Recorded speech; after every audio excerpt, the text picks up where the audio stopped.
last night was really windy.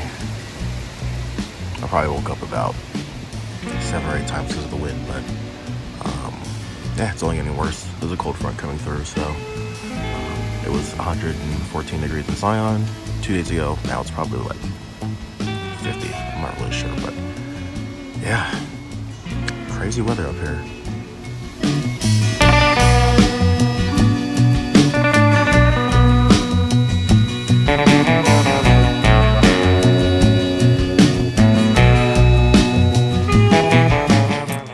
Well, we're all packed up. Had to fight the wind this morning, but we got it all done.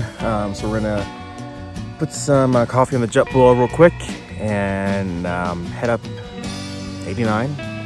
Take the 70 east to Moab. We're going to go see the archers today. Hopefully the weather holds up for the most part. We may see some rain, I know. Basically it's gonna be a winter storm for the next couple of days here in this part of the country. So yeah, I think we should be fine. I know it's not going to snow in Moab, but we may have to consider doing a hotel tonight because we don't really have much in the way of rain protection. You know, we also weren't expecting to see rain, seeing as what time of the year it is, but it is what it is. So we're gonna make some coffee, get headed up, and hit the road.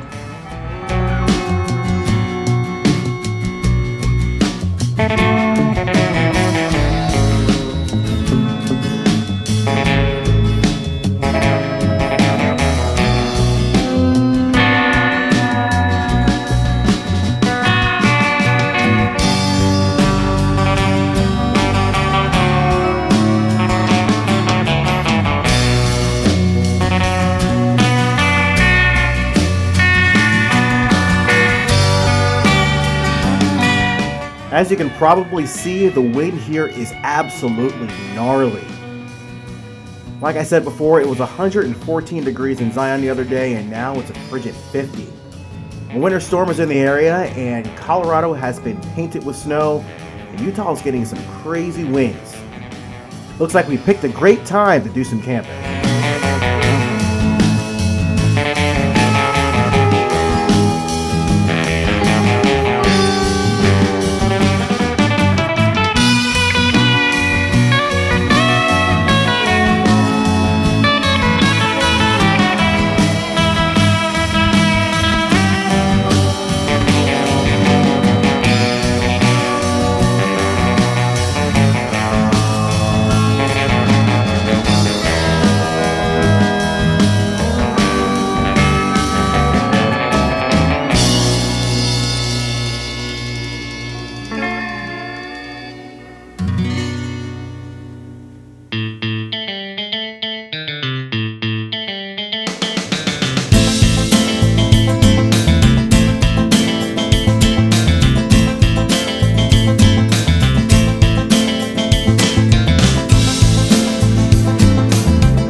Still heading towards the 70, a little bit of snow and sleet. Crazy to think that 2 days ago it was 114 degrees in Zion and now it's snowing. I definitely did not come prepared for winter weather, so yeah. But it's nice. It's a nice change of pace. Tell you what, Utah's a beautiful state. Beautiful state.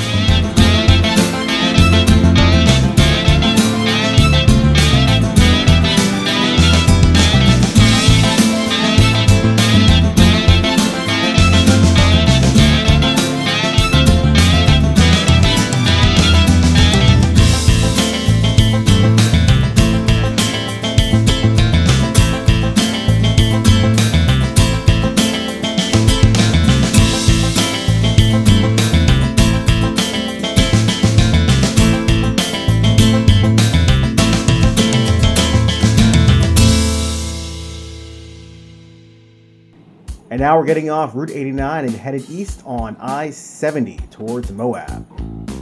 Well, it's about 3 hours from here to get to Arches National Park with good weather. Obviously it's raining and stuff, and we're probably gonna have to stop, so it may take us a little bit longer.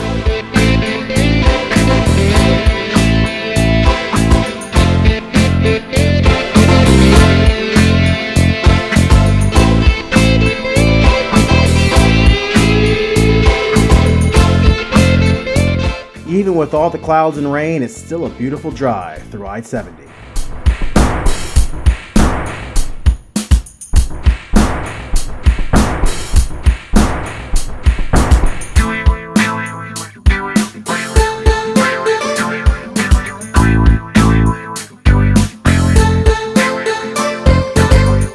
And here's the first of 2 pit stops we took along the way. Unfortunately, I don't really remember where this is, and I don't remember the name of the rest stop, but as you can see, you get to see some awesome views of the valley.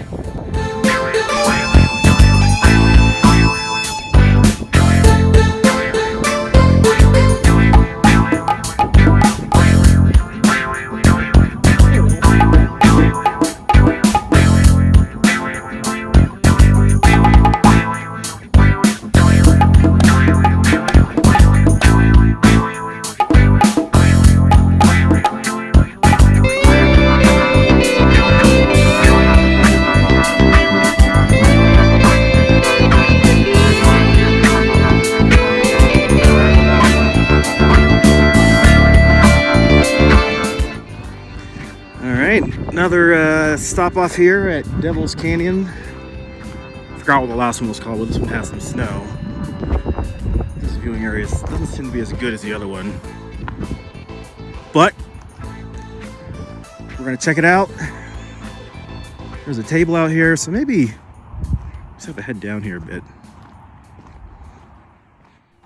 This Devil's Canyon overlook is pretty much exactly halfway in between where we got onto I-70 and Arches National Park. It's pretty nice though.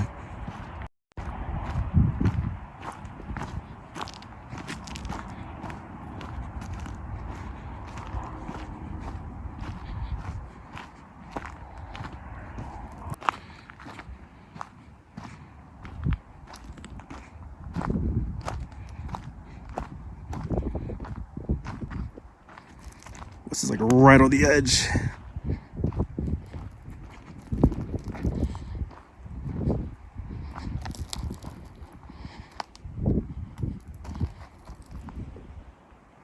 Well, time to go. I guess it's really not that high. Wow. Pretty sick. Honestly, it did look pretty high as you walked towards the edge of the cliff, but you know what? It really wasn't that bad. Alright, no more stopping. Let's get on the road back towards Arches.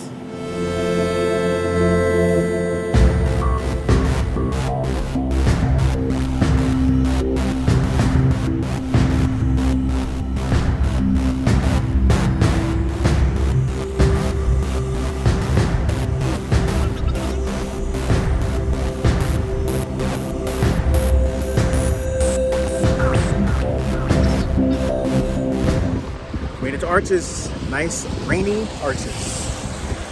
Very rainy.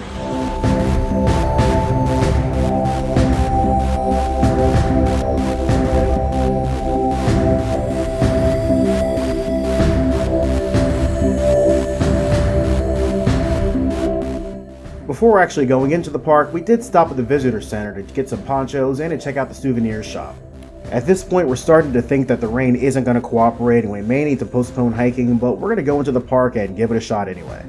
It's definitely weird not seeing the Arches in the natural, very sunny, hot weather conditions, but with all the rain and clouds, it's pretty nice.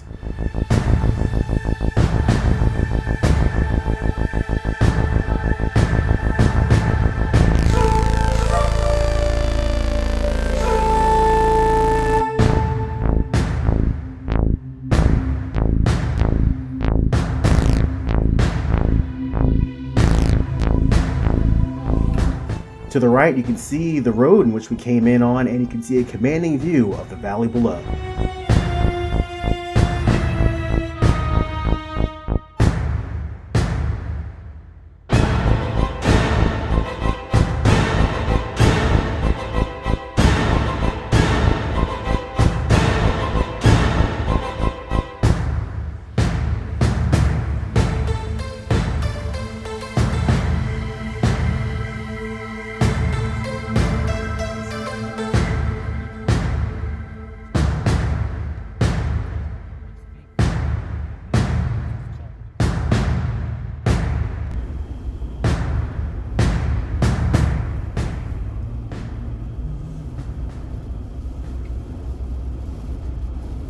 my parents' rocks. Courthouse Towers.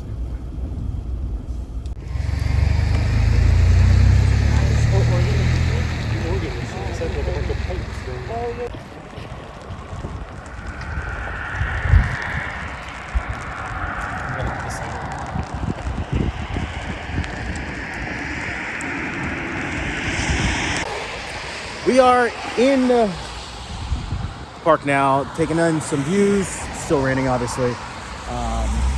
We are going to try to do the Delicate Arch hike today. That'll probably be the only hike we do because it's basically 3 o'clock and it's raining. But yeah, so we're going to take in some of these awesome rocks and enjoy the ride.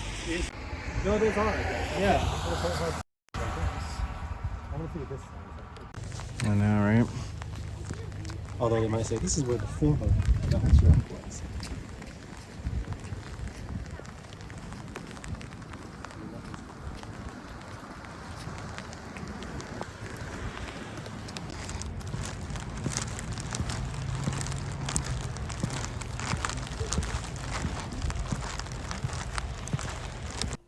Seeing the balanced rock in real life is really something special. It definitely beats seeing it in pictures and textbooks your entire life.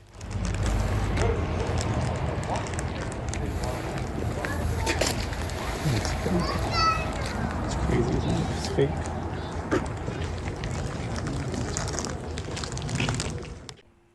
And in better news, it looks like the rain is starting to taper off, which means that the Delicate Arch hike is next. 3,500 tons. So that's what?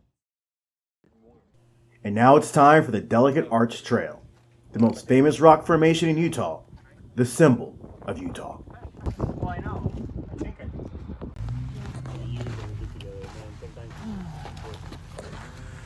Well, we're doing the Delicate Arch Trail. Anthony's very excited. I am. Very, very excited, so that'll be good. At least there's no sun. No sun. So it should be nice and chill. So we're gonna go up that rock, so hopefully it's not slippery. Here to the left is Wolf Ranch, and right behind it is the Ute Rock petroglyphs. We'll stop by on our way back. Look at the back house. Like chicken or something, or whatever the heck that is. Take some pictures. Huh? You get some pictures. Yeah. Delicate Arch is a 3.2-mile hike that can obviously get pretty busy during peak times. I mean, you're hiking up to see one of the most famous rock formations in the entire country. The hike isn't too bad, but there is a stretch of slippery rock that could be pretty hazardous if the weather conditions aren't right. It's not the most difficult hike, but it can challenge you if you're not in the best of shape.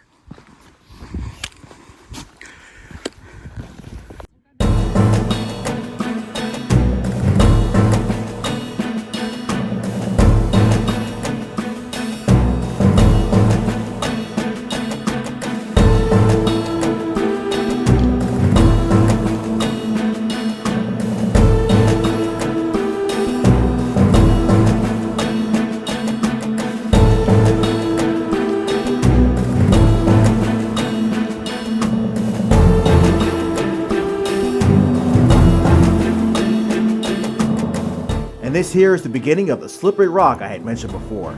It's nothing more than a bald-faced rock, so there really isn't too much that you can grip on. Make sure you bring your hiking shoes and be prepared for a pretty tough climb.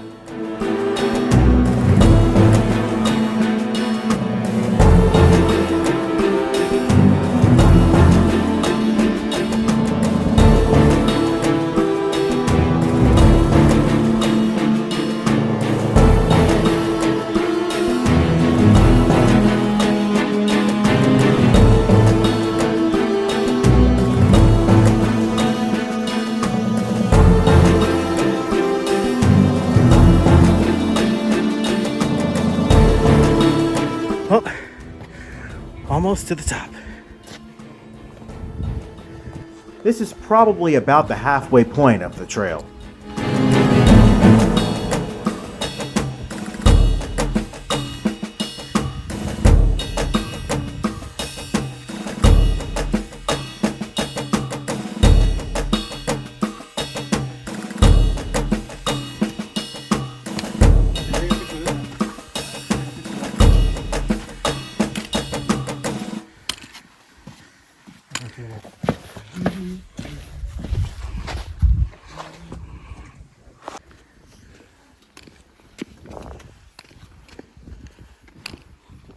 Watch out for the river.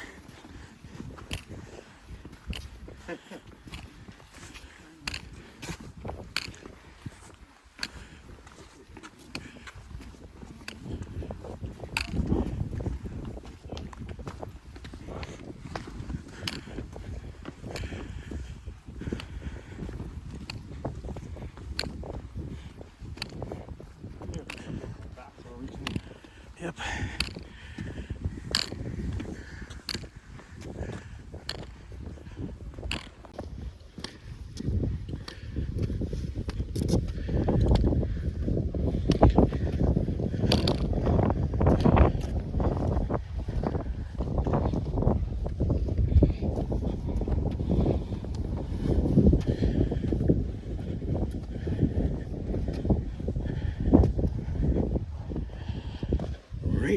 Right around the corner.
This last portion of the trail, it sits on the edge of a sandstone bowl with steep slopes. Just so you know, in winter, ice and snow can make this trail very, very dangerous, so be sure you bring some over-the-shoe traction devices or just bring some really awesome shoes. The worst thing you can do is take a tumble over the edge, so please be careful if you're doing this trail in the wintertime.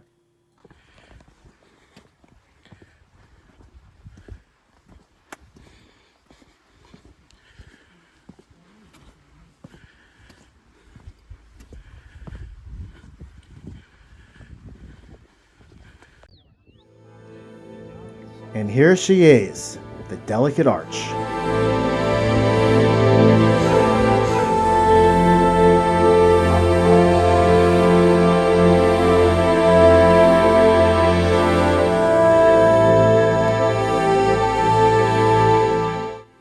Luckily with the weather, it was really quick and easy to get a picture under the arch. If you come during peak times, just be aware you may be waiting for quite a while. Lady Luck was on our side today.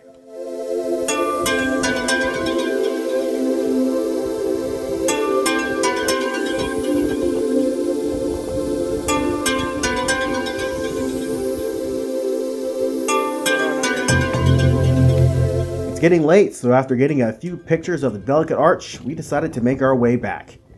We want to stop by Wolf Ranch and check out the hieroglyphics on the way out, as well as seeing other things around the park that we may want to check out the next time we're in the area.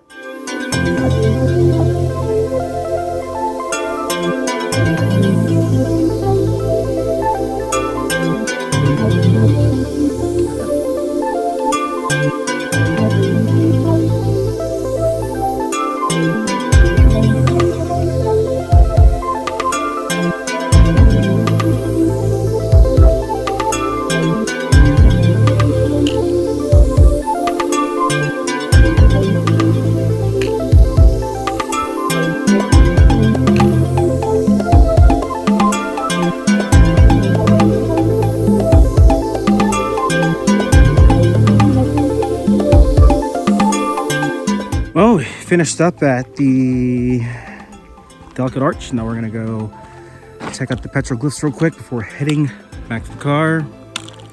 All in all, great hike. Nice weather, not busy. So 10 out of 10 would do again. And here's the Ute Rock art, also known as the petroglyphs. These petroglyphs were known to be carved sometime between 1650 and 1850 AD. This rock art is important to many Native Americans because it was created by their ancestors, so please respect the art and do not touch it when you come to visit it. Protects these ancient and do not touch them. Any person that excavates, removes, damages, or otherwise alters or defaces them and may be fined $250,000 and imprisoned for 5 years. Oh my god. Because it's important. I was definitely planning on doing some graffiti, but I guess I can't today. And here is Wolf Ranch. According to the National Park Service, in 1898, a nagging leg injury from the Civil War prompted 69-year-old John Wesley Wolf to leave his wife and 3 of his children in Etna, Ohio, and seek a drier climate. This ranch marks the spot where he brought his oldest son, Fred, and they settled on a 100-acre property along the Salt Wash, just north of the village of Moab, and close to a freshwater spring. Ohio, looking for a drier climate, he chose the tract of 100 acres along Salt Wash for its water and grasslands enough. There's still some time left in the day, so we did a little bit of driving.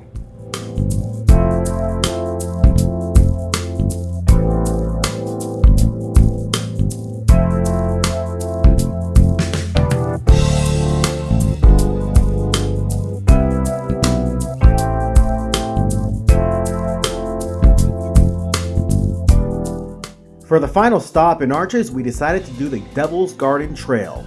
Here we'll find a couple more arches we can look at and get a little bit more hiking in before the sun sets.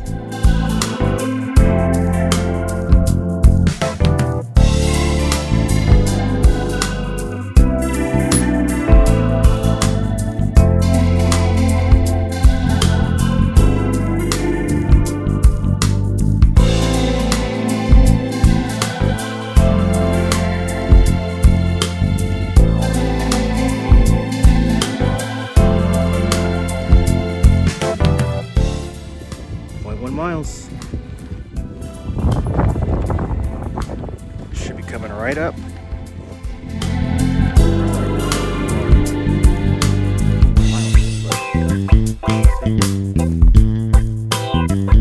The first arch we'll see is called Tunnel Arch, and it's right around the corner.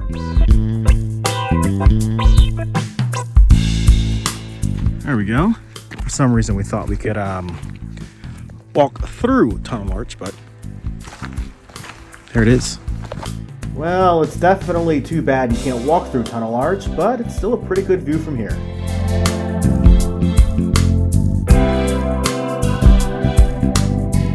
And with that, our time in Arches is over. This park was definitely worth the price of admission, and I would definitely say if you haven't been to Arches, or even if you have been, it's definitely worth going to. And now we're headed off to Moab for the night. Moab is a little town situated in between Arches and Candylands National Park, so it pretty much serves as the gateway between the two parks. Moab is a pretty diverse town with lots of restaurants and bars, and it's actually a pretty fun little town, especially if you're into the outdoors. This place is definitely worth checking out if you're at either park, but if you're staying here, you might as well go to both.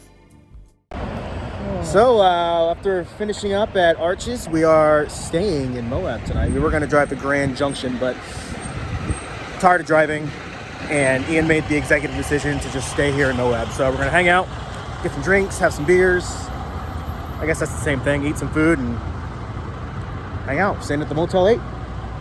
Super 8, no idea where we're going. That's where we're going. Yeah, it's a little colder than we thought it would be, and we aren't really up for camping, so we're staying at a motel tonight. Definitely not ideal, but it gives us a chance to check out the town and get a nice warm dinner here at our local restaurant.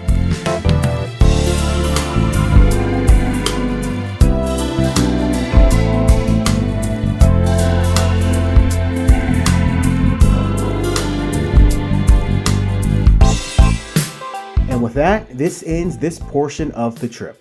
Thank you so much for watching, and I hope to see you next time as we tackle some more fun stuff in the Southwest. Until then, keep on adventuring.